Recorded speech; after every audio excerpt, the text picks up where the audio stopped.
para sa mga kababayan nagmamahal sa iyo, sir. Oh. Kamusta po ang inyong kalusugan? Ganun pa rin. Yun na nga, I'm struggling kasi ayoko tumaba ulit. Nawala na yung taba ko, baka babalik.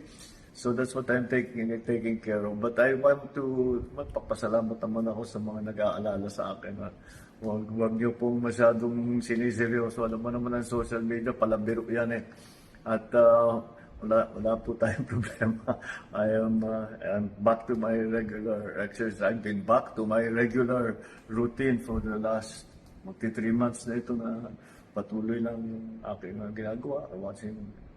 Doing my usual, watching my health, making sure that I'm always ready to do the work. So, yung diet nyo, sir, Wala na. regular na, okay na po? Wala na ang bawal. Matagal nang wala na.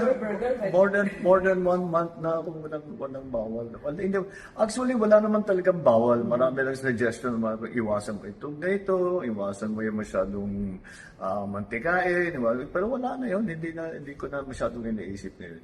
Good news po yan.